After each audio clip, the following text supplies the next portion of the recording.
যাকে আমরা বলি দেশপ্রেমিক সেনাবাহিনী, সার্বভৌমত্বের প্রতীক, তাহলে যারা এই 17 বছর বঞ্চিত হলো তাদেরকে কি করলাম আমি?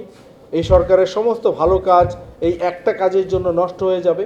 এই সামরিক অফিসারদের, বঞ্চিত অফিসারদের পরিবার, তাদের নেক্সট জেনারেশন মনে রাখবে যে আপনারা অন্যায় করেছেন এবং অন্যায়টাকে ধামাচাপা দিয়েছেন, এবং যারা বঞ্চিত অফিসার হিসাবে নিজেকে প্রতিস্থাপন করেছে, যারা সুযোগ সুবিধা নিয়েছে গত রেজিমে, তারাই আবার এখন বঞ্চিত আকারে নতুন রূপ ধারণ করেছে। 2024 সেপ্টেম্বরের প্রথম সপ্তাহের দিকে আমরা বঞ্চিত অফিসারদের আবেদনপত্র সম্মিলিতভাবে 3 বাহিনীর সম্মিলিত আবেদনপত্র আমরা মাননীয় প্রধান উপদেষ্টার বিশেষ উপদেষ্টা নিরাপত্তা বিষয়ক জেনারেল হাফিজের কাছে নিজে জমা দিই, এবং সেই অ্যাপ্লিকেশনগুলো তার কাছে ছিল, এবং আমরা পরবর্তীতে এই বিষয়ে জানতে চেয়েছিলাম কোনো কার্যক্রম হয়েছে কিনা, কিন্তু কোনো কার্যক্রম হচ্ছিল না। এবং একই সাথে আমরা ওই দরখাস্তেরই কপি 3 বাহিনীর সদর দপ্তরে দেই এবং সশস্ত্র বাহিনী বিভাগেও দেই। কিন্তু দুঃখের বিষয়, সেই সেপ্টেম্বর মাসের পর থেকে ডিসেম্বর পর্যন্ত এই আবেদনপত্রগুলো নিয়ে কোনো কার্যক্রম হয়নি, যেখানে আপনারা শুনেছেন বেসামরিক প্রশাসন এবং পুলিশ প্রশাসনের যারা বঞ্চিত ছিল তারা তাদের নিজস্ব পদ্ধতিতে, তাদের নিজস্ব দক্ষতায়, আমরা দক্ষ নই, আমরা স্বীকার করি, তাদের নিজস্ব দক্ষতায় তারা তাদের বঞ্চিত অফিসারদের সুবিধা অর্জন করেছেন, এটা তাদের দক্ষতা, কিন্তু আমরা পারিনি।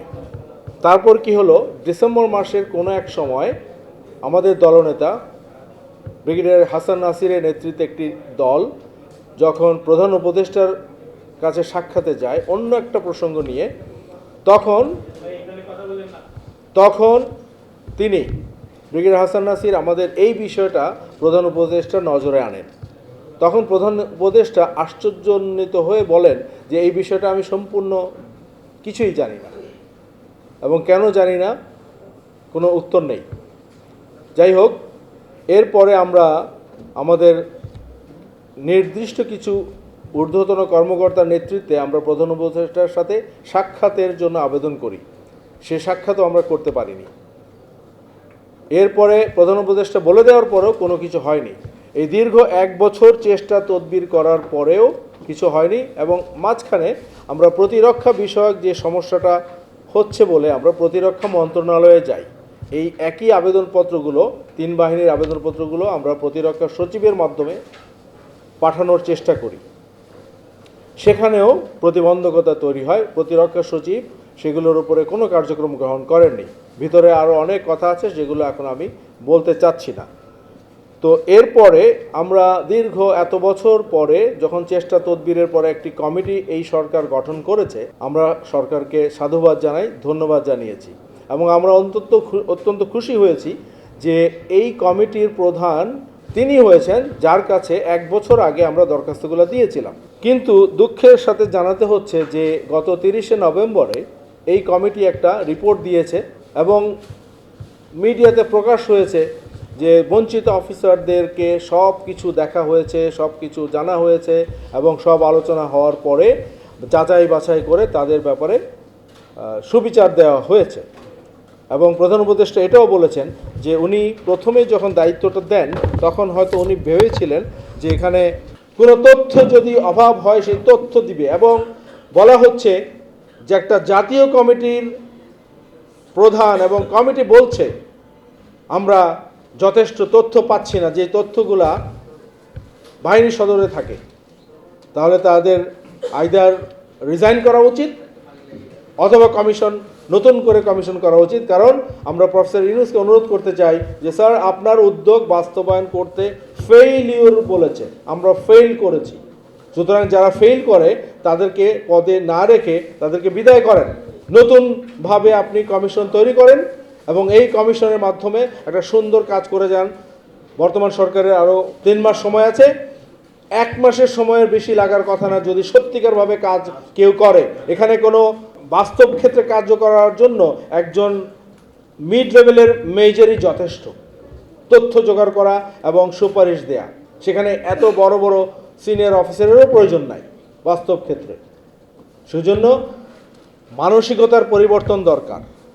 আমি আসলেই কি পক্ষপাতিত্বহীনভাবে একটা দল যারা বঞ্চিত এবং সারা জাতি জানে 17 বছর ধরে বঞ্চিত হয়েছে, পুরো দেশকে অচল করে দিয়েছে, এই অবস্থায় সশস্ত্র বাহিনীর অফিসারদেরকে যদি আমি ন্যায় বিচার দিতে পারি, এই মানসিকতা যদি আমার না থাকে, তাহলে কোনো কমিশন দিয়ে কাজ হবে না। প্রথম কথা হলো এটা।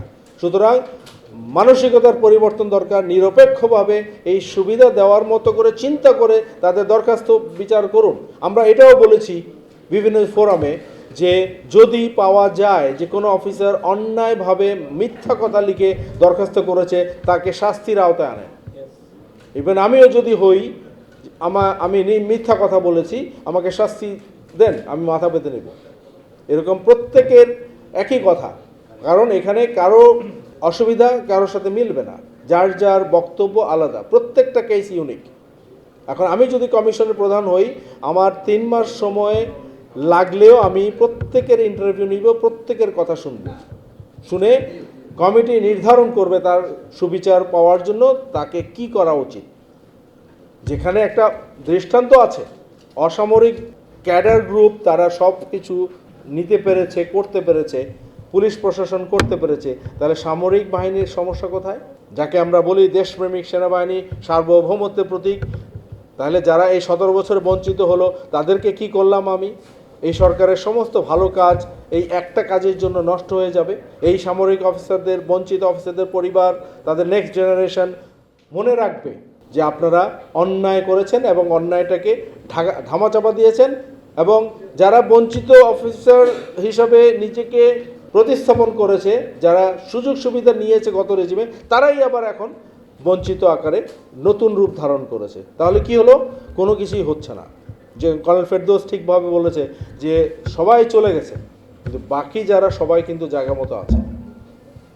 সুতরাং আমাদের আর আমি বলবো না স্যার, এরপরে আমাদের দলনেতা এখানে সামারি করবেন। আমি যতটুকু বলেছি এর চেয়ে বেশি কিছু নয়। আমরা এখানে কারোর সাথে যুদ্ধ করতে, মারামারি করতে, কাউকে নিচু করার জন্য আসিনি। আপনাদের এখানে এসেছি আপনাদের মাধ্যমে, সাংবাদিক ভাইদের মাধ্যমে এটা জাতিকে জানতে হবে।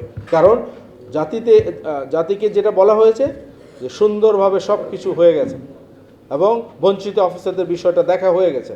এখন কি হলো, যেমন কর্নেল মহিদি বলেছে, তার পরিবার জিজ্ঞেস করে তাহলে এখন নিশ্চয়ই তোমাদের কোনো প্রবলেম আছে, তা নাহলে কেন তোমাদেরকে ডাকে নাই, ইভেন সাক্ষাৎকারের জন্য ডাকে নাই। সুতরাং এই বিষয়গুলো আমি আশা করি আপনারা সঠিক জায়গায় উপস্থাপন করবেন এবং আমাদের প্রেস রিলিজ দেওয়া হয়েছে সেটা প্রচার করবেন। ধন্যবাদ সবাইকে। আসসালামু আলাইকুম।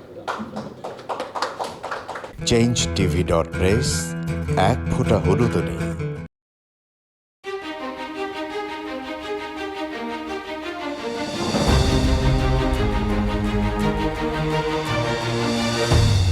পহেলা জানুয়ারি 2026 ইউটিউব জার্নালিজমের অগ্রদূত changetv.press সংগ্রাম মুখর 7 বছর পেরিয়ে পা দেবে গৌরবান্বিত 8 বছরে। এই আনন্দ প্রহরে সবাইকে নিরন্তর শুভেচ্ছা। সুপ্রিয় দর্শক, এই চেঞ্জ টিভি বিগত 7 বছর ধরে খুবই গুরুত্বপূর্ণ ভূমিকা পালন করছে আমিরুল মোমিনিন মানিক। উনি তো এখন বাংলাদেশে একটা ন্যাশনাল ফিগার হয়ে দাঁড়িয়েছেন। তিনি সত্যকে ধারণ করে আছেন, সত্য প্রচার করে, সত্যের প্রকাশ করে, সত্য ধারণ করে তিনি একটা পরিবর্তন আনতে চেয়েছেন এই সমাজে।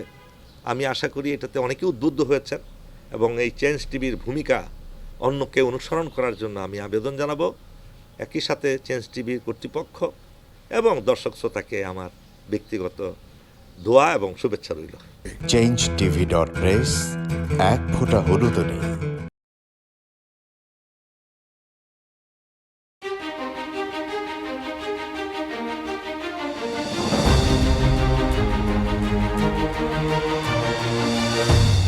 পহেলা জানুয়ারি 2026 ইউটিউব জার্নালিজমের অগ্রদূত changetv.press সংগ্রাম মুখর 7 বছর পেরিয়ে পা দেবে গৌরবান্বিত 8 বছরে। এই আনন্দ প্রহরে সবাইকে নিরন্তর শুভেচ্ছা। একটি জনপ্রিয় গণমাধ্যম। আমরা দেখেছি যে 5ই আগস্টের আগেও তারা এই ফেসিবাদ বিরোধী, ওই সময়েও ফেসিবাদ বিরোধী ভূমিকা পালন করেছে এবং সাহসিকতার পরিচয় দিয়েছে, অনেক সাক্ষাৎকারটা প্রকাশ করেছে এবং অনেক প্রতিবেদন প্রকাশ করেছে। 5ই আগস্টের পরে অভ্যুত্থান পরবর্তী নতুন বাংলাদেশ বিনির্মাণে চেঞ্জ টিভি আরও গঠনমূলক ভূমিকা পালন করুক, জনগণের মুখপাত্র হোক এবং নতুন বাংলাদেশ বিনির্মাণে তারা সহযোগী হোক, এই প্রত্যাশা রাখি। চেঞ্জ টিভির উত্তরোত্তর সাফল্য কামনা করি। ধন্যবাদ। changeTV.press, এক ফোঁটা হলুদ নেই।